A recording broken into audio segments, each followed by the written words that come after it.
നിങ്ങൾ ലവ് ഹോർമോണിനെ പറ്റി കേട്ടിട്ടുണ്ടോ? നമ്മുടെ ബന്ധങ്ങൾ ഉണ്ടാകുന്നതിൽ, റിലേഷൻഷിപ്പുകളിൽ, സാമൂഹിക കാര്യങ്ങളിൽ ഒക്കെ പ്രധാന പങ്ക് ഈ ഹോർമോൺ വഹിക്കുന്നുണ്ട്. ചില ഫിസിക്കൽ ടച്ചുകൾ, നമ്മൾ ഹഗ് ചെയ്യുമ്പോൾ, തലോടുമ്പോൾ, നമ്മളൊരാളെ വിശ്വാസത്തോടെ ഒരു വിശ്വസ്തത ഒരാളോട് കീപ്പ് ചെയ്യുമ്പോഴൊക്കെ ഈ ഹോർമോൺസ് കൂടുന്ന പറയാം. നമ്മൾ ഹഗ് ചെയ്യുക, കിസ് ചെയ്യുക എന്നൊക്കെ പറയുമ്പോൾ ഹസ്ബൻഡ് ആൻഡ് വൈഫ് ഉള്ള ആ റിലേഷൻഷിപ്പിൽ വരുന്ന കിസ്സിങ് ആൻഡ് ഹഗ്ഗിങ് മാത്രമല്ല കേട്ടോ.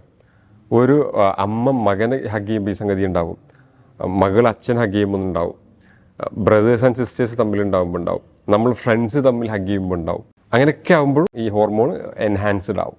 നമ്മുടെയൊക്കെ റിലേഷൻഷിപ്പുകൾ, ബന്ധങ്ങൾ ദൃഢമാക്കാനൊക്കെ ഈ ഹോർമോൺസ് ഹെൽപ്പ് ചെയ്യും. എന്നുവെച്ചാൽ നമ്മൾ നല്ലൊരു റിലേഷൻഷിപ്പ് ആകുമ്പോഴല്ലേ ഈ ഹഗ്ഗിങ് അല്ലെങ്കിൽ നമ്മൾ കഡ്ലിങ്, നല്ലൊരു കമ്മ്യൂണിക്കേഷൻസ് ഒക്കെ ഉണ്ടാവുള്ളൂ. ആ സമയത്തൊക്കെ ഈ ഹോർമോൺസ് കൂടി നിൽക്കും എന്നർത്ഥം. ഞാൻ പറഞ്ഞു വരുന്ന ഹോർമോണിൻ്റെ പേര് ഓക്സിറ്റോസിൻ ആണ് കേട്ടോ. ഈ ഹോർമോൺ സ്ത്രീകൾ ഏറ്റവും കൂടി നിൽക്കുന്ന സമയം എപ്പോഴാണെന്ന് പറയാൻ പറ്റും. ഒരു ഭയങ്കര ഒരു സ്ത്രീക്ക് സന്തോഷകരമായ ഒരു അവസ്ഥ ഉണ്ടാക്കുന്ന ഒരു സ്ത്രീയുടെ സാഫല്യം എന്നൊക്കെ പറയാൻ പറ്റില്ലേ, ആ ഒരു സമയത്ത് ഉണ്ടാകുന്ന ഒരു സംഗതി, ഒരു സിറ്റുവേഷനിലാണ് ഈ ഹോർമോൺ കൂടി നിൽക്കുക. അതെപ്പോഴാണെന്ന് കമൻറ്റ് ചെയ്യണേ. ഞാൻ കുറച്ച് ദിവസങ്ങൾ കഴിഞ്ഞിട്ട് അതിൻ്റെ യഥാർത്ഥ ഉത്തരം കമൻറ്റ് ചെയ്ത് പിൻ ചെയ്ത് വെക്കാം. അറിയുന്നവർ ഇപ്പോൾ തന്നെ കമൻറ്റ് ചെയ്യുക. Thank you so much. Love ഹോർമോണിനെ പറ്റി ഞാനൊരു റീൽ മുമ്പ് ചെയ്തിട്ടുണ്ടായിരുന്നു, പ്രണയ ഹോർമോൺ. ഇത് എൻഹാൻസ് ചെയ്യാൻ നമുക്ക് ചെയ്യാൻ പറ്റിയ കാര്യങ്ങൾ എന്തൊക്കെയാണെന്ന് നോക്കാം.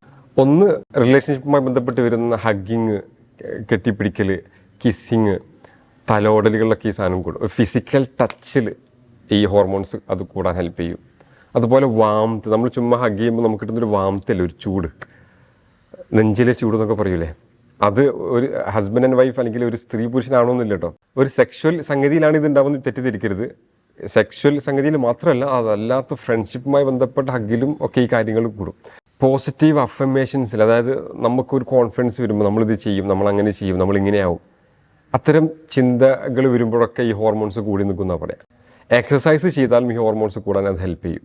നല്ല തണുത്തൊക്കെ ദിവസങ്ങളിൽ മൂടി പൊതച്ചുറങ്ങൂലേ, ആ സമയത്തും ഈ ഹോർമോൺസ് കൂടും. അമ്മമാരിൽ ബ്രസ്റ്റ് ഫീഡ് ചെയ്യുന്ന സമയത്ത്, കുഞ്ഞുങ്ങൾക്ക് മുല കൊടുക്കുന്ന സമയത്തും ഈ ഹോർമോൺസ് കൂടി നിൽക്കും അത്ര. നന്നായി ചിരിച്ചാൽ ഓക്സിറ്റോസിൻ എന്ന ഹോർമോൺ അത് ഇൻക്രീസ് ചെയ്യാൻ ഹെൽപ്പ് ചെയ്യും. മോസ്റ്റ്ലി പിടിക്കാണ്ട് നമ്മൾ റിലാക്സ്ഡ് ആയിട്ട് ചിരിക്കാൻ ശ്രമിക്കുക. ഓക്കെ, നല്ല ഉറക്കം കിട്ടുന്നവരിലും ഈ ഹോർമോൺസ് ആ സമയത്ത് കൂടുന്നതായിട്ട് കാണാറുണ്ട്. അതുപോലെ നമ്മൾ മസാജ് ചെയ്യുക, ബോഡിയൊക്കെ മസാജ് ചെയ്യുമ്പോഴും ഈ ഹോർമോൺസ് കൂടി നിൽക്കും. ഈ കാര്യങ്ങളൊക്കെയാണ് ഓക്സിറ്റോസിൻ എന്ന ഹാപ്പി ഹോർമോൺ കൂടാൻ ഹെൽപ്പ് ചെയ്യുന്ന കാര്യങ്ങൾ. ഈ ഹോർമോൺസ് കൂട്ടി വെച്ചാൽ എന്താ കാര്യം എന്നുള്ളതാണ്. നമ്മളെ സ്ട്രെസ്സ് കുറയും, ടെൻഷൻസ് കുറയും, നമുക്കൊന്ന് റിലാക്സ്ഡ് സ്റ്റേറ്റിലേക്ക് എത്തും. സ്ട്രെസ്സ് കൂട്ടുന്ന ഹോർമോൺസിനെ കുറയ്ക്കാൻ ഈ ഓക്സിറ്റോസിൻ ഹെൽപ്പ് ചെയ്യും. Thank you so much.